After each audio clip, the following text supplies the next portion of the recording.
individual Dharma, what we are each put here for. For an artist to be an engineer is not fulfilling their Dharma. For an engineer to be an artist is not fulfilling his Dharma. Each of us comes into this world with Dharma, with duty. And the tragedy today is that many of us think of it only as something very romantic, as though my Dharma, if it's really my Dharma, it's going to be something very, very high, very, very magnificent. But that's not really true. There's a beautiful story of a saint, and the saint is bathing in a river. And he notices a scorpion that's drowning in the water. And the saint reaches down to pick up the scorpion, to save it, to put it on the shore. And as he picks up the scorpion, it stings him. So the saint goes like this, and the scorpion falls back in the water. Again, the saint picks it up to save it from drowning. And again, just before it gets to the shore, the scorpion bites him. Oh, the saint flings his hand instinctively, and the scorpion drowns, starts to flail in the water. Again, the saint picks it up. Again, he tries to put it on shore. Again, it stings him. Again, he flings his arm. There's a man on the shore watching this, and he says, "Baba, what are you doing? Let it drown, forget it. The scorpion is not going to stop stinging you. The scorpion only knows how to sting.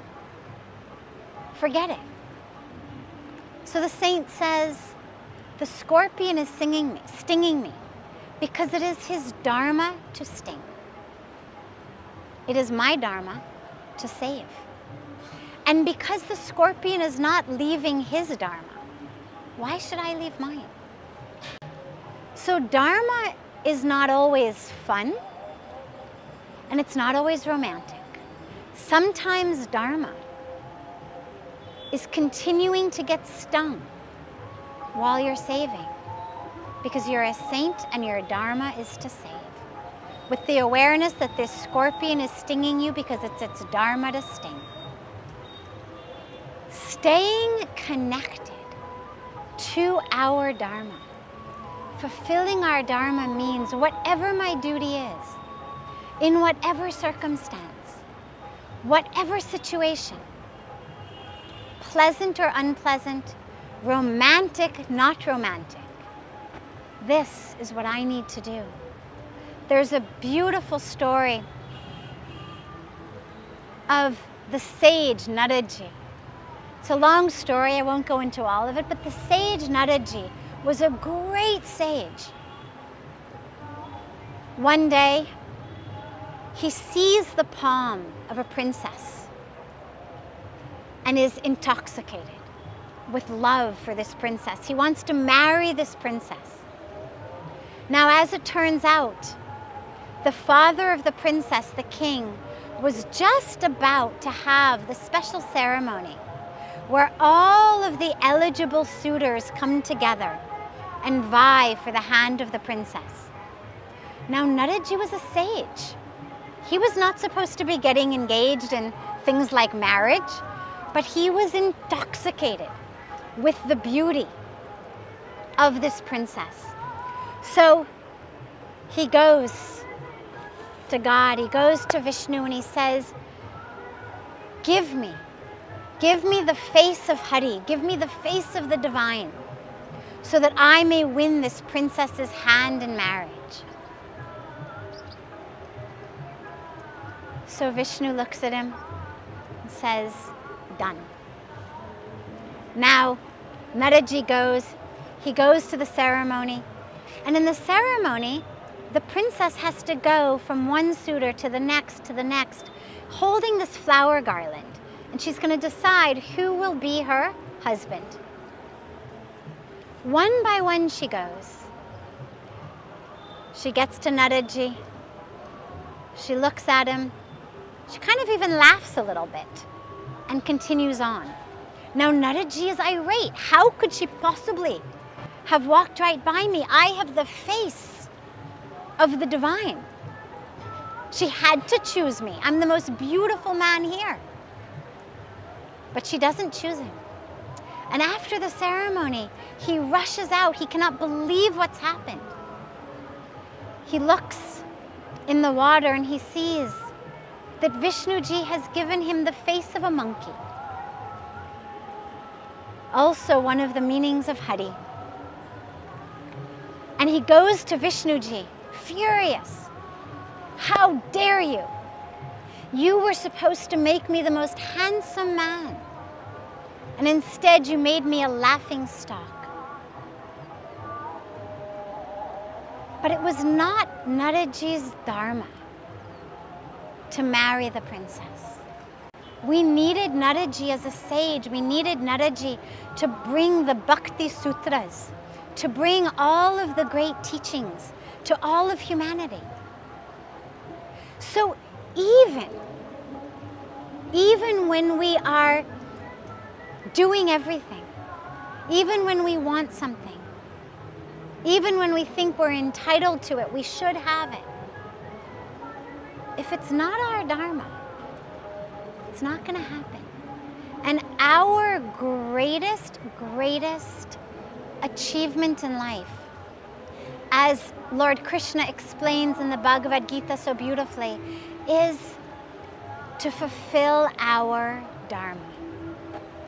Whatever that dharma may be, our purpose in life is to fulfill that, not to fulfill someone else's.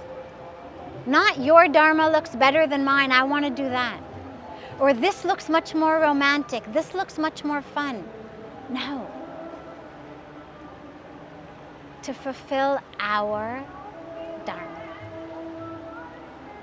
And when we fulfill our dharma, then not only are we held together, but we serve as part of dharma, holding the rest of society together. And what's most important to remember is there's nothing higher or lower, better or worse. We've put these very subjective labels on things. We've said rich is good, poor is bad. Success is good, failure is bad. Health is good, sickness is bad. If you've got success, if you've got wealth, if you've got health, it means you've got good karma, you're being rewarded. If you don't have good health, or you're not so successful, you must have done something wrong. No. Each of us has been given the situation that is most conducive for us to fulfill our dharma. Arjun's dharma was to restore dharma to the land. Arjun's dharma was to be king of Kurukshetra. Arjun's dharma was to bring back the balance, bring back the light. He liked the idea of going off and meditating in the mountains much more. This is where the Bhagavad Gita came from. Arjun said, forget it. I don't want to fight. There's no need. Let them keep the land. Let them keep the kingdom. Let them keep everything. But Lord Krishna reminded him, your dharma is to restore dharma. Your dharma is not to go off into the mountains and meditate. Meditation is great for those whose duty that is. You are a warrior, not a rishi or a yogi or one who's supposed to be in a cave meditating. And the same is true for each of us. Our dharma may not be something that's always fun. It may not be something that always feels good. Getting stung by a scorpion doesn't feel good.